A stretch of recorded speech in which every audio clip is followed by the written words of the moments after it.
تو انہوں نے کہا بھی آپ کی تو ڈگری بھی مکمل نہیں ہے تو آپریشن مینیجر کیسے؟ تو میں سر وہ میرا صرف لاسٹ سیمسٹر چل رہا ہے تو آئی ول کوالیفائی. تو وہ فارنر بیٹھے ہوئے تھے تو انہوں نے کہا کہ ہمیں تھوڑا ٹائم دے دیکھتے ہیں. تو انہوں نے کوئی آدھے گھنٹے ڈسکشن کی, اس کے بعد ان کا جی اپالوجی ہم آپ کو سپروائزر تو رکھ سکتے ہیں, مینیجر نہیں. تو میں نے کہا جی آئی ٹو اپالوجائز, میں سپروائزر نہیں آؤں گا تو مینیجر آؤں گا. اچھا. میں نے فائل اٹھائی اور جانے لگا تو انہوں نے واپس بلا لیا, کہتے ہیں ہمیں 5 منٹ دیں اس کے بعد ہم دیکھتے ہیں.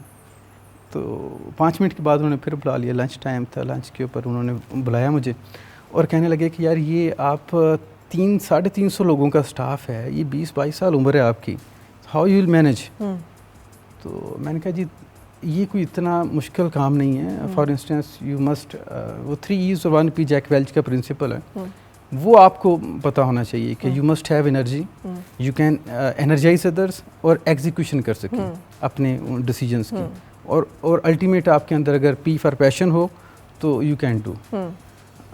اس کے بعد انہوں نے کہا جی آپ جوائن کریں. تو الحمدللہ. اچھا, یہ کانفیڈنس لیول یہاں تک پہنچنا, کانفیڈنس سے ہے یہ اکیلے خاموشی کا سفر ہے جو کہ پھر آپ نے یہ کانفیڈنس کا یہ لیول کہ انٹرویو میں بیٹھ کر ایک جاب سیکر جسے نوکری چاہیے ہے وہ یہ کہہ رہا ہے کہ یہ والی نوکری نہیں کروں گا, یہ والی کروں گا اگر دیں گے تو. یہ کیسے اچیو ہوا؟ یہ اس میں 2 فیکٹرز ہیں. ایک تو اپ برنگنگ ہے, فیملی اپ برنگنگ اس طرح سے تھی, اور اللہ تعالیٰ کی ذات پہ یقین جو الٹیمیٹ وہ تھا, اور پھر والد صاحب کی جو ہے وہ سپورٹ, کہ والد صاحب کو جب بھی کہا یہ کرنا چاہتا ہوں تو وہ ہمارے, انہوں نے کہا جی اپ ٹو یو, جو کرنا چاہتے ہو زندگی میں کرو, میں ہر طرح سے جو بھی سپورٹ آپ کو. حالانکہ جٹوں کے لیے ایک بیٹے کو تعلیم کے لیے بھیج دینا ایک بڑا مشکل مرحلہ ہے, کیونکہ پیچھے سارا نظام جو ہے ایسی وہ کون دیکھے گا. جی وہ اس طرح سے نہیں رہ پاتی. اور پھر اسی نوکری سے انہوں نے کہا جی آپ کہیں اور ہم ٹرانسفر کرنا چاہتے ہیں, تو میں نے کہا جی میں تو لاہور میں ہی کام کرنے کے لیے آیا ہوں, تو میں ٹرانسفر نہیں ہو سکتا. تو پھر 1 سال کے بعد میں نے کوئٹ کر دیا, ریزائن کر دیا. حالانکہ مجھے ریجنل مینیجر اور ڈپٹی مینیجر جو وہاں سے بھی. تو کیا ٹپ دیں گے یہاں پر آپ بچوں کو جو لوگ دیکھ رہے ہیں کہ کیا کریں, what is the take home message? Ultimate تو یہ ہے کہ اللہ تعالیٰ کی ذات کے اوپر آپ کا یقین اتنا مضبوط ہونا چاہیے. بات ہے یقین کی اور ایمان کی, اس کی ذات کے اوپر آپ یقین رکھیں, ایمان رکھیں, تو بڑے بڑے یہ چھوٹی چھوٹی پریشانیاں یہ کچھ بھی نہیں ریزالو ہو جاتی ہیں. پھر اپنے جو پیرنٹس ہیں وہ آپ کے لیے انرجی پاکٹس ہیں, وہ جن مراحل سے گزر چکے ہوتے ہیں وہ ان کو آپ مکمل ہمیشہ جتنے وہ کانفیڈنس میں رہیں گے اتنا آپ کی زندگی شخصیت کے اندر کانفیڈنس ریفلیکٹ ہوگا.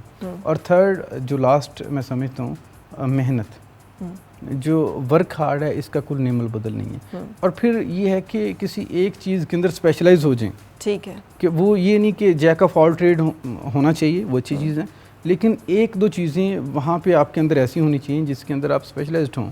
ٹھیک ہے, اور اس کو آپ پھر جو ہے وہ کہیں پہ بھی آپ کو موقع ملے تو آپ اسے کر سکتے. آپ ایک ایسے کلچر میں جس میں کہ لوگ رائٹلی سمجھتے ہیں کہ سفارش اور کلچر کے بغیر تو ایک نائب قاصد کی نوکری نہیں ملتی آج کل, سروائیو کرنا اتنا مشکل ہے. بچے اسی لیے فرسٹریٹڈ ہیں کہ ان کو سمجھ نہیں آتا کہ وہ کیا کریں. آپ بتا رہے ہیں کہ آپ نے اپنے قدموں پہ چل کر یہ سارا سفر طے کیا اور اپنے زور پر اللہ کے فضل سے آپ یہاں تک پہنچے ہیں. سو یہ کیسے ممکن ہوا کہ کوئی بیکنگ نہیں ہے, کوئی سپورٹ نہیں ہے, کوئی آپ کے لیے گاڈ فادر نہیں ہے, کوئی راستہ بنانے والا نہیں, کوئی سیٹ خالی کر کے جعلی انٹرویو لے کر آپ کے لیے سامی خالی کر کے نہیں بیٹھا ہوا کہ بس بھرتی کے انٹرویو کرنے یا رکھنا ہے اس بندے کو ہے؟ اچھا, اس میں آپ کو بتاؤں بڑا انٹرسٹنگلی, میں جب NDU میں تھا تو وہیں پہ میں نے پالیسی اسٹڈیز کے اندر جب MPhil شروع کیا تو اس میں اپنے اساتذہ کے ساتھ اور کنسرنڈ نیٹ ورکنگ بڑی چیز ہے. جی, اگر آپ کنسرنڈ اسٹیک ہولڈرز کے ساتھ آپ کی نیٹ ورکنگ نہیں ہے, لائزننگ نہیں ہے, تو آپ کی پرسیپشن مینجمنٹ نہیں ہو سکتی. تو ڈیورنگ ایجوکیشن میں نے جب فار انسٹنس ماسٹر کے بعد جاب کی تھوڑا عرصہ, اور اسسٹنٹ GM تک کی آفر مجھے ہوئی, میں نے نہیں کیا, اور کوئٹ کر کے میں نے اپنی ایجوکیشن کو دوبارہ سے کنٹینیو کیا. تو وہاں پہ میرا آپ کا یہ جو گول ہوتا ہے نا, ایک اسپیسیفک گول, یہ بڑا میٹر کرتا ہے. یہ بھی آپ کو انرجی پرووائڈ کر رہا ہوتا ہے. ڈفرینٹ انرجی پاکٹس ہیں, جیسے ہمارا فیتھ ہے, ہمارے پیرنٹس ہیں, اور یہ ہمارا ویژن یا آبجیکٹیو لائف گول ہے. تو اس میں ایک لائف گول یہ بھی تھا کہ میں جو آنے والے دنوں کے اندر میں پالیسی میکنگ کے اندر جاؤں گا اور پارلیمنٹ میرا فوکس تھی.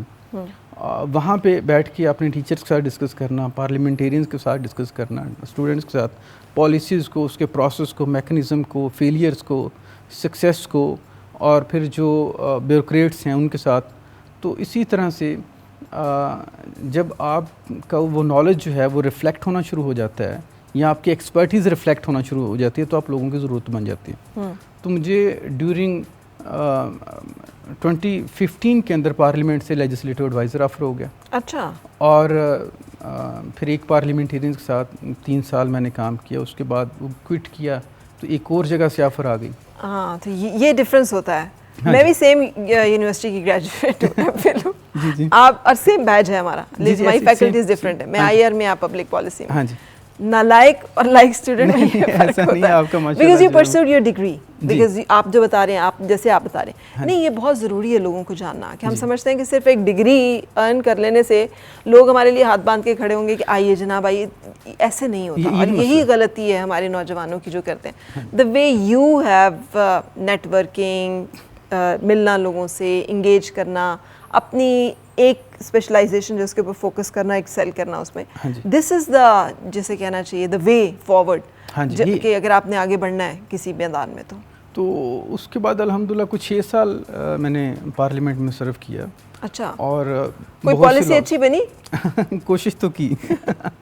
اس میں بہت سارے 3 بڑے لاز تھے, اس کے اوپر کام کیا. وچ ہنٹنگ کے اوپر ایک پالیسی تھی, رحمان ملک صاحب کے ساتھ کام کرنے کا موقع ملا. انٹرسٹ کے اوپر جو ایک لیجسلیشن سراج الحق صاحب کی تھی, اور اس کے بعد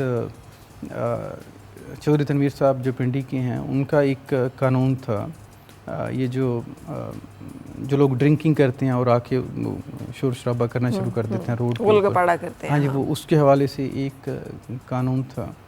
اور پھر بچے یہ جو آپ کی کاربونیٹڈ ڈرنکس ہیں, اس کے اوپر ہم نے ریزولوشن موو کی. اسلام آباد میں یہ بینڈ ہیں, چونکہ یہ یونیورسٹی کالجز اسکولز کے اندر مل تو رہی ہیں, لیکن یہ وائلیشن ہے پارلیمنٹ کے اس قانون کی, اس ریزولوشن پر امپلیمنٹ تو ہوتا نہیں کچھ. ہاں جی, وہ چلے کاربونیٹڈ ڈرنکس تک تو ہم پھر بھی صبر کر جائیں, وہاں پہ تو ڈرگز اور اوپن منشیات اور ہر ایک چیز مل رہی ہے, اور یہ تو آپ کے اسٹیٹ, آپ کے ریلیجن, آپ کے انسانیت کے تمام قوانین کے خلاف ورزی. اتنے بڑے بڑے ادارے ہیں ہمارے وائٹ ایلیفینٹس جو who are supposed to stop them but nothing is happening. اس میں مسئلہ یہ ہے کہ جو لیجسلیٹر پالیسی لے کے آیا وہ اس کا اسٹرانگ پروپوننٹ بھی ہونا چاہیے. جی. ہمارے ہاں پالیسی میکنگ پروسیس کے اندر ایشو یہ ہے کہ جو پالیسی میکنگ کا جو پروسیس ہے وہ زیادہ تر بیوروکریٹک سائڈ پہ ہو رہا ہے, اور یہاں کہیں تھوڑے بہت تھنک ٹینک انوالوڈ ہیں. یہ جو پالیسی میکنگ پروسیس ہے یہ لیجسلیٹو کوریڈورز کے اندر ہونا چاہیے, پارلیمنٹیرینز کو کرنا چاہیے. اور اس کے ساتھ ایک چیز اب یہ ہے کہ پالیسی فیلیئرز کیوں ہو رہے ہیں. پالیسی فیلیئرز اس لیے ہو رہے ہیں کہ آپ کی جو پالیسی ایگزیکیوشن کے لیے ایک اسٹرانگ کمپوننٹ ہے پولیٹیکل ول, وہ پولیٹیکل ول وہاں پہ ایگزسٹ نہیں کرتی. انہوں نے سڑکیں بنوانی ہیں, پل بنوانے ہیں, آپ کن چکروں میں ڈال رہے ہیں. آئی مین یہ زیادہ امپورٹنٹ ہے کہ یہ ٹیوب ویل لگ جائے, سڑکیں بن جائیں, پل بن جائیں, بجلی آ جائے, سوئی گیس آ جائے. لوگوں نے ووٹ اس پہ دینے, انہوں نے یہ ضرور پوچھنا کہ آپ نے پالیسی کون سی بنائی ہے سرکار.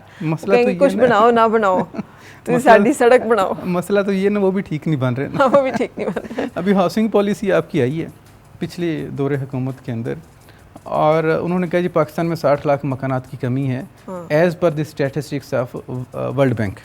پالیسی کے اندر لکھا ہوا ہے, آپ کی نیشنل ہاؤسنگ پالیسی ڈاکومنٹ کی میں بات کر رہا ہوں. اور جب آپ ورلڈ بینک کی رپورٹ اٹھا کے دیکھتے ہیں تو ورلڈ بینک کہتا ہے جی پاکستان میں 60 لاکھ مکانات کی کمی ہے as per the statistics of state bank of Pakistan. اور جب آپ اسٹیٹ بینک کی رپورٹ اٹھا کے دیکھتے ہیں وہ کہتے ہیں جی پاکستان میں 60 لاکھ مکانات کی کمی ہے as per the statistics of world bank. تو ایک دوسرے کے اوپر نا وہ اسی کو ایک دوسرے کو ریفر کر رہے ہیں, اینڈ کوئی ایکچولی رسپانسبلٹی نہیں لے رہا کہ this is my data, this is my research, this is what I am. اور جن کے پاس ڈیٹا اویلیبل ہے, آپ دیکھیں 2018 کے اندر سینسس ہوا ہے, 2022 کے اندر جا کے اس کو آپ نے اون کیا, تب تک تو آپ کے ڈیموگرافک ویریبل چینج ہو چکے ہوتے ہیں, ضروریات چینج ہو چکی ہوتی ہیں, لوگوں 3-4 سال کا بہت بڑا عرصہ ہوتا ہے. ایگزیکٹلی. تو پالیسی میکنگ کے لیے جو ایک پرائم کمپوننٹ ہے وہ ایویڈنس ہے اور اس کی ایگزیکیوشن کے لیے پولیٹیکل ول ہے. بالکل صحیح. میں آپ کی گفتگو بہت انجوائے کر رہی ہوں کاشف, کیونکہ دس is my area of interest, تو مجھے بہت اچھا لگ رہا ہے. لیکن مجھے یہ پتا ہے کہ ہمارا ویور جو ہے اس کو وہی آپ جیسے آپ کو ڈالنا پڑتا ہے نا ہیومر, تو ہمیں بھی یہاں پہ بہت سارا کچھ ڈالنا پڑتا ہے, کیونکہ یہی مسئلہ ہمارا اصل مسئلہ ہے کہ ہم کوئی بات سننے کے لیے تیار نہیں ہیں. ہمیں صرف ریکریشن چاہیے, انٹرٹینمنٹ چاہیے, ڈینائل میں ہیں ہمیں ایک بالکل ڈیفلیکشن چاہیے ہر وقت, کوئی چیز جو ہماری توجہ ہٹا دے اس اصل مسائل سے, بس ہم ہنس لیں, ہم انجوائے کر لیں, کوئی ہمیں یہ نہ بتائے کہ کیا. سو اب بہت شکریہ جوائن کرنے کے لیے, لیکن میں ایک چاہوں گی کہ کوئی ٹپ ضرور ہمیں دیکھے جائیں, وہ سب لوگ جو آپ کو دیکھ رہے ہیں, ینگسٹرز, فیملیز, کہ آپ کیا انہیں گائیڈ کرنا چاہیں گے.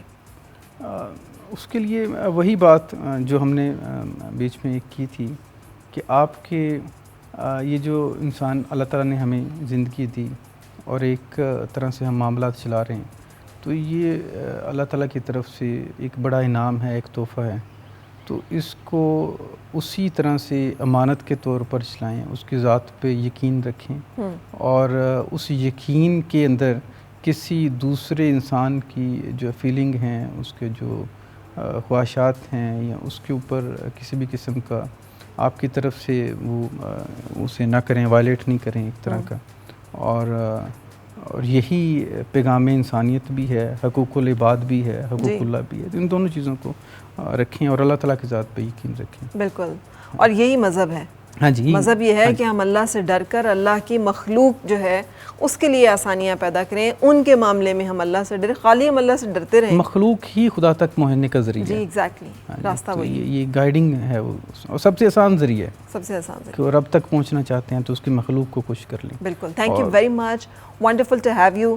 اور مجھے یقین ہے کہ ہماری بہت ساری باتیں شاید آپ لوگوں کو اس طرح نہ سمجھ آئی ہوں, لیکن ایک بہت امپورٹنٹ بات, جو آپ کا یہ اپنا سفر ہے نا, یہ بہت انسپریشنل ہے کہ if you can do it, تو باقی بہت سارے لوگ جو ہیں وہ یہ کر سکتے ہیں, اور کرنا چاہیے ہم سب لوگوں کو. ہم یہ جو دوسروں کو مایوسی کا ایک ہم نے وہی جو ایک بنا دیا ہوا ہے نا کہ بس کچھ بھی نہیں ہے تو سب کچھ ہو رہا ہے, ان لوگوں کے لیے جو کچھ کرنا چاہتے ہیں. Thank you for being that hope for us today. Thank you for joining. Thank you. So ہم بریک کے لیے رکیں گے, اور بریک کے بعد آپ سے ملاقات ہوگی کچھ اور سیگمنٹس کے ساتھ. Stay with us. اور مل کے گنگنائے ہیں گمشدہ جو خوشیاں, ساری وہ ڈھونڈ